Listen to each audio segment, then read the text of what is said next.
Hello, everyone, and welcome to this edition of Coffee Shop Thursday, the last one in the month of April 2021. Yeah, and we're all going to sit around drinking our coffee. Oh, you can't see it. I have to turn it around. This is my special mug with the gourmet Lutheran coffee. Oh, yeah. Oh, yeah. Good stuff. Also, it's hot. Wow. So, take a sip. Mmm. It's heavenly. And let's get rolling. Let's see what the Gospel of John has in store for us this week. Well, it's that image of Jesus saying, I am the vine and you are the branches, right? I am the vine.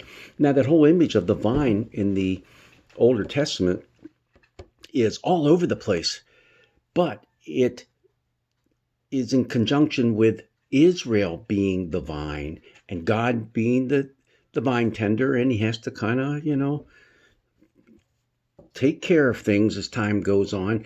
And Israel is either very fruitful or not very fruitful. So you have that going on. There's a lot of judgment involved, a lot of judgment. A little bit of that we find in what Jesus had to say too, because well, let's just look at part of it. I'm the true vine and my Father is the vine grower. Oh, anybody catch that? Yeah, right there. Right then and there. That's the difference. Jesus said, I am the vine. No longer is it you, Israel, are the vine. I am the vine. Ah, that's something brand new. That's brand new. And what does God, the Father, the vine grower, do? He removes every branch that bears no fruit. And then every branch that does bear fruit, what does he do? He prunes it. He cuts it so that it might bear more fruit. There's a lot that's going on in this passage. And I thought that I'd just show off a little bit of my biblical knowledge. No, not really. It's just important to know that when you look at some of the Greek words involved here, they help open up our eyes to some of the images that are going on here.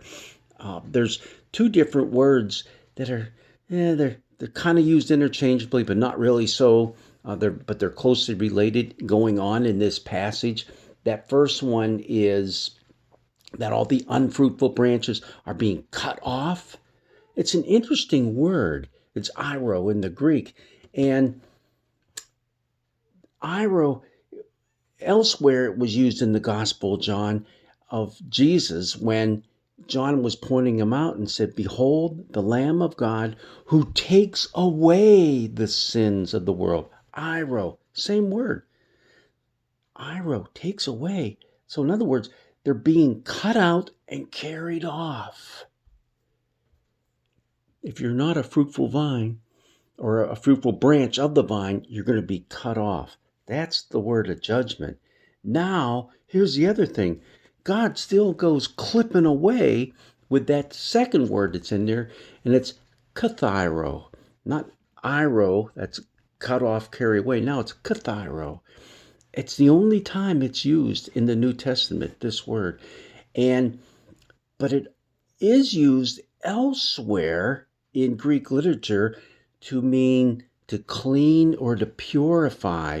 And we do see it being used, at least the form of it, elsewhere in the scriptures when they're talking about purification rites of the Jewish people. So in other words, why is God doing the cut type of thing in our lives? It's to clean us up, to purify us. And why are we being purified? So that we might bear more fruit, better fruit. Well, I got to take a little sip here right now of my coffee. Because I don't know about you, I'm beginning to wonder, what is it and why is it that God does the trimming, does the clipping in our lives? And what is it that he's trying to clip out of your life and out of my life? It's good food for thought on this Coffee Shop Thursday. Maybe we all need to talk about that, right? Are there things that we're not doing that are hindering our being fruitful and productive. Hey, and talking about being fruitful, what does it mean to be fruitful? That can mean a lot of different things. But if you get deep into the Gospel of John, also that first letter of John, remember that there's a word that keeps popping up time and time and time and time again. It's that word love. Maybe that is being fruitful. It's more than saying the right words or going to worship, which are all important, but it is living out the life of love. Maybe that's what Jesus is getting at. Maybe that's what the whole Gospel of John is all about. Being fruitful by showing that we love one another.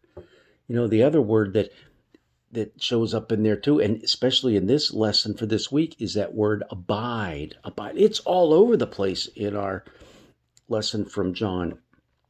And I think I read somewhere that the Gospel of John mentions the word abide over 40 times. 40 times. Abiding in God and allowing God to abide in us. Another thing to think about. What does it mean? What does it mean that God abides in us? Well, it means that with his indwelling in our lives, we live fruitful lives. We live lives of love. Well, I'm so glad we're inside today because it's kind of dreary outside. It's kind of cool and damp. It's drizzly. So sit around, grab your cups of coffee, and let's have a good time trying to figure out just what it means to abide in Christ and what it means that he wants to come with the pruning shears. God's blessings be with you.